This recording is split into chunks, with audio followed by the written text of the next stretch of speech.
So here we go. This video is an introduction to the Vienna Gambit, the Vienna lines, and I'm going to explain what are the ideas that we should be mostly prepared against when we play this line.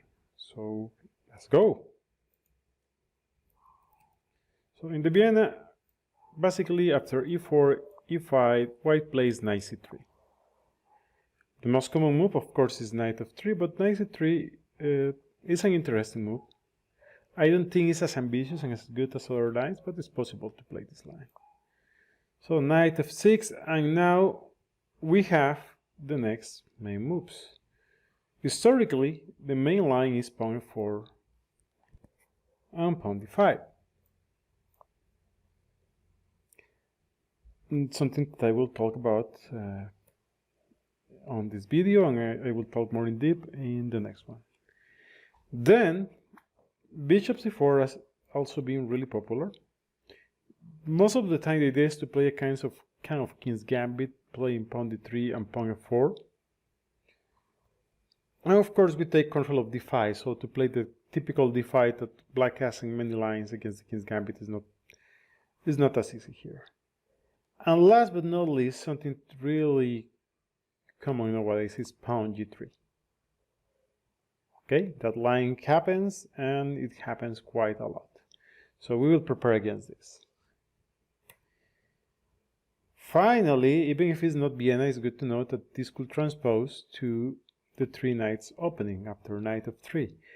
Of course, we could play knight c6, but I feel here for black the best way to go is bishop b4. Something that I will also tackle in the next video. The three knight line. Okay, so just a really fast overview of what we are going to do. Against the line with pawn f4, definitely black has nothing better than pawn d5. Now, white has two options here, two main options. By far the main one is take on e5.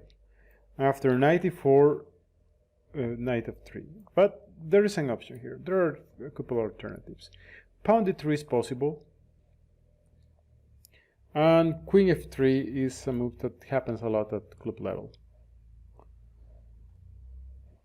So we will prepare those ones in the next video. Then also exists pawn takes, but I don't think this one is quite as good. And black has a couple of interesting alternatives here. First, we can go for the king's gambit with pawn takes. And on this line, the knight is already on c3 for white and on f6 for black. And I think this actually works pretty good for black. After pawn d4, black has a couple of interesting alternatives. I think knight takes d5 is just good enough. I'm protecting the pawn, more or less forcing white to go for this line. And here, black is just doing fantastic. He has good development and he's ready to castle. White still has to spend some tempi to get ready. So I think this should be good for black. Now, so yeah, I don't think this line is dangerous, but even here, I think knight takes d5 is possible. Looks like I just gave a pawn. But actually after pawn takes, I take on c3, pawn takes, and now I play check. And this check is awful. White cannot play pawn, or should not play pawn g3 because queen e4 and queen takes on h1. So yeah, no problems here for black. White will have to play some sort of development move. If that is the case, then black is doing just great. Like for example, knight f3, pawn takes. I guess this could transpose to one of the lines we just talked about, but black is just doing great. So this is the main line. Then in case of bishop c4, here for black, I really like knight c6. but probably is not the way to go. Probably the easiest way to go for black is bishop b4, because I like knight c6, and in case of knight f3, this is a trick that you should know.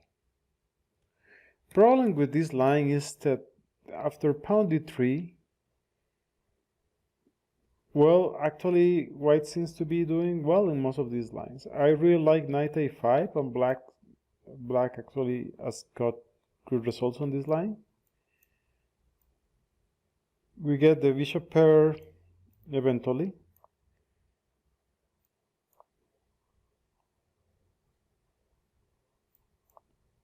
But white gets some initiative on the king side. So from the practical point of view, even if I don't think this is bad at all for black, it gives white an easy game.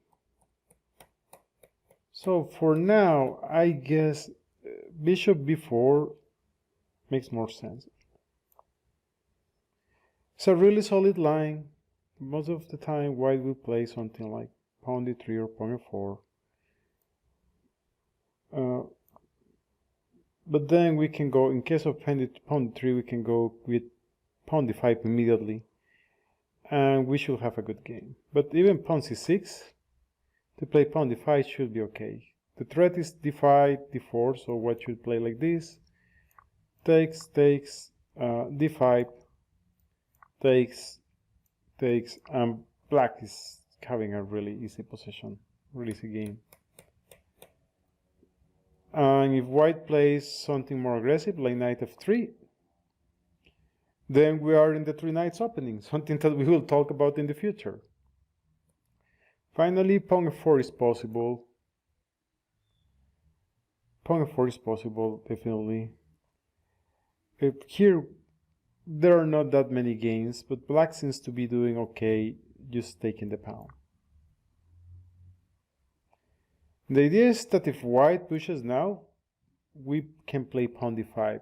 Typical counter move on the e5 openings, and we hit the bishop. If the bishop moves, our knight could get the e4 square, and if he takes, we just take the bishop, and we should be doing okay, even if it looks scary. Actually, this usually works terrific for black. We have the bishop pair, we have equal material right now, but white runs the risk of getting a pawn down, and if he's not careful, we're playing queen a4 check. In case of something like knight f3, queen e7 is disadvantage. He will have to lose the castle, because if king f2, bishop c5, and if he goes for the endgame, then I'm sure the bishop pair here in this really open position, and with chances of keeping the extra pawn, should be just terrific for black. Okay, so bishop c4, then yeah, bishop b4. Last but not least, pawn g3. Oh, by the way, knight f3, bishop b4, yeah, as I mentioned in next video, one of the next videos, and then pawn g3. In case of pawn g3, there are several options for black, but d5 should be the move we have to play. Now, white should take, no reason not to do it. Knight takes, bishop g2, knight takes, pawn takes, and now the standard development for black, the most ambitious one, is knight c6, knight f3, bishop c5, stopping pawn d4, and after castles, black is doing well. Here white has a couple options, rook e1, pawn d3. The most common one is, I think, pawn d3. And black should develop with bishop b4, pawn h3, bishop h5, and if something like rook e1, for example, then pawn f5, pawn black is doing great. And actually here white, if he knows what he's doing, he should play queen e1 to unpin the knight. But I doubt black will have many problems on this position. Like, for example, after pawn f6 or rook e8. Either way, black should be fine. This is not a line where I will spend much time, to be honest. Eventually you should, but it's not one of the lines where you are going to be totally clueless and lost in the opening if you just get here. Okay, so I think that is the brief explanation of the main lines in the Viena. I hope this gives you a good idea about where things are going on this line. And in the next video, I will talk about the main line, pawn f4. Okay, see you in the next video. Bye-bye.